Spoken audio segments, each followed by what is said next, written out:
We've all seen the videos. Storm surge wiping away Fort Myers Beach, the Sanibel Causeway collapsing, and hundreds of boats piled up on top of one another. All of this a result of the destruction left behind from Hurricane Ian. But right now, our attention is no longer on these videos. Instead,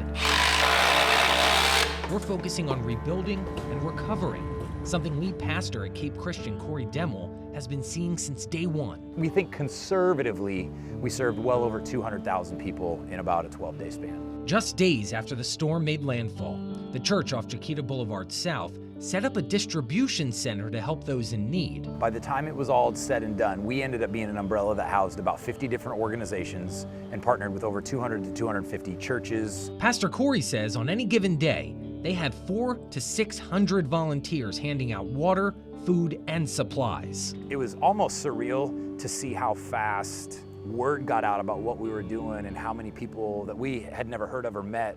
We heard what you're doing and we're coming to help, or we're sending a truck, or we're sending us some supplies. Now, during their distribution, Pastor Corey says a common subject kept coming up in conversation: survivor's guilt.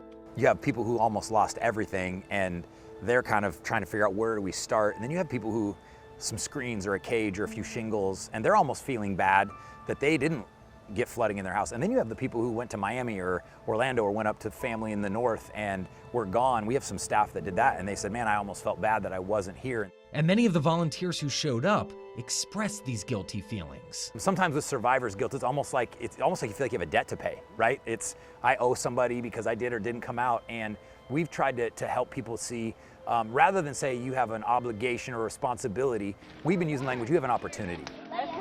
So is survivor's guilt treatable, or will it slowly just go away on its own? Licensed mental health counselor Anthony Garcia says this is definitely not something you want to ignore. Taking a moment to truly experience what it is that we're feeling is probably the best thing that you can do, not suppressing it, not pretending that it's not there. If a family member or friend has suffered a tremendous loss, he says instead of focusing on what you can't do, focus on what you can control. I can't afford to buy you a new home. I can't afford to have you have dinner with us for an undetermined amount of time, right? I can afford that, but I can't afford to buy you a new home, acknowledging that. And if you need professional help, don't be afraid to reach out.